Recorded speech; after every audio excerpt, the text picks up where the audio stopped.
তো আজকে এসে পড়েছে আমাদের দাউদকান্দির ভিতরে দৌলতপুর এবং কি হাসানপুর গ্রামটিতে। অন্যান্য গ্রাম থেকে এই গ্রামের প্রাকৃতিক সৌন্দর্য কিন্তু মনোমুগ্ধকর ছিল। বিশেষ করে এই গ্রামগুলো পৌরসভার ভিতরে পড়ে যাওয়ার কারণে দিন দিন এই গ্রামগুলো উন্নত হতে যাচ্ছে। গ্রামটির মাঝে অনেক বড় একটি চক থাকার কারণে কিন্তু প্রত্যেকটা ব্রিজে প্রচুর পরিমাণে বাতাস আসে এবং কি আজকের আকাশটা অনেক ভালো থাকার কারণে কিন্তু এই গ্রামটিতে সাইকেল চালিয়ে আসতে পেরেছি। এর পাশাপাশি গিয়েছিলাম মোহাম্মদপুর বাজার এবং কি শহীদনগর এমএজলির উচ্চ বিদ্যালয়ে। সবকিছু আছে আজকের এই ব্লগে, তাই বলবো ভিডিওটি স্কিপ করবেন না, পুরোটা ভিডিও দেখবেন। আশা করি ভিডিওটি ভালো লাগবে, আর ভিডিওটি ভালো লাগলে সবার কাছে শেয়ার করে ছড়িয়ে দিবেন। আসসালামু আলাইকুম গাইস, কেমন আছেন সবাই? সো গাইস বড় নতুন আরেকটি নিউ ব্লগে আপনাদের সবাইকে স্বাগতম। সো ভিডিওর প্রথম পার্ট দেখেই কিন্তু বুঝে গিয়েছেন আজকে অনেক সুন্দর একটি গ্রামে যাচ্ছি। আর আজকে যেই গ্রামটিতে যাচ্ছি এই গ্রামটি কিন্তু আমাদের দাউদকান্দি পৌরসভার ভিতরে পড়েছে। তো সাইকেল নিয়ে হাসানপুরের রাস্তা দিয়ে ঢুকে গেলাম। হাসানপুরে ঢুকার এই জায়গাটা কিন্তু আমার কাছে সবচেয়ে বেশি ভালো লাগে, কারণ রাস্তার দুই পাশে কিন্তু অনেক বড় বড় গাছ লাগানো হয়েছিল। অন্যান্য অনেক জায়গায় কিন্তু সাইকেল চালিয়েছে, কিন্তু এই রাস্তার মতন কিন্তু কোনো জায়গায় রাস্তা নাই, কারণ হাসানপুর থেকে দৌলতপুর পর্যন্ত কিন্তু পুরোটা রাস্তায় সিসি ঢালাই করা হয়েছে। তো এখন কিন্তু এসে পড়েছে হাসানপুরে অনেক সুন্দর একটি ঈদগাহ মাঠে।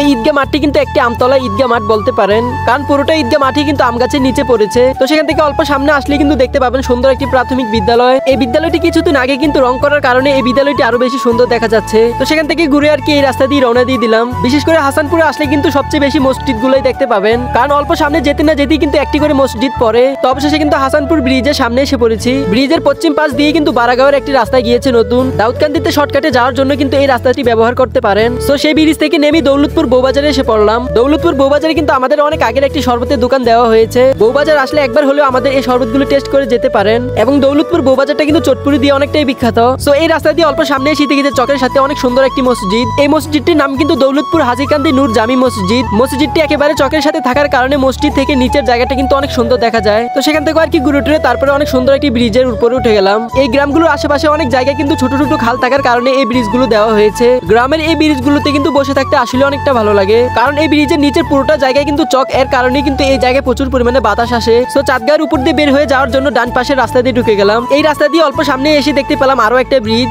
এই ব্রিজ থেকে কিন্তু হাসানপুর ব্রিজটা দেখা যায়। ব্রিজের নিচে দিয়ে কিন্তু বয়ে গিয়েছে অনেক সুন্দর একটি খাল। আমাদের গ্রামে এগুলোকে খাল বলা হয়, আপনাদের এইদিকে কি বলা হয় সেটা কমেন্টে জানিয়ে দিবেন, এবং আপনাদের গ্রামও ভিডিও করতে হলে আমাকে কমেন্টে জানিয়ে দিবেন। সো অল্প কিছু সাইকেল চালানোর পর সামনে এসে দেখলাম যে আরো একটি মসজিদ। এই মসজিদটি কিন্তু মোহাম্মদপুর বাজারের অল্প কাছেই। বিশেষ করে এই গ্রামগুলো যতটা মসজিদ দেখলাম সবগুলো মসজিদই কিন্তু অনেক সুন্দরভাবে ডেকোরেশন করা হয়েছে। সো মোহাম্মদপুরে সবচেয়ে বড় বাজার বসলে কিন্তু এই জায়গাটিতেই বসে। গ্রামের মাঝে বাজার থাকার কারণে কিন্তু এই জায়গা থেকে সবাই এখন বাজার করে নেয়। সো যারা কিনা মোহাম্মদপুর এবং কি চাঁদগাঁও থেকে আমার এই ভিডিওটা দেখতেছেন কমেন্টে জানিয়ে দিবেন। চাঁদগাঁও গ্রামটির ভিডিও কিন্তু এর আগের বারও আমি করেছি। শহীদনগরের সবচেয়ে সুন্দর বিদ্যালয় থাকলে কিন্তু এমএজলিল উচ্চ বিদ্যালয়টি আছে।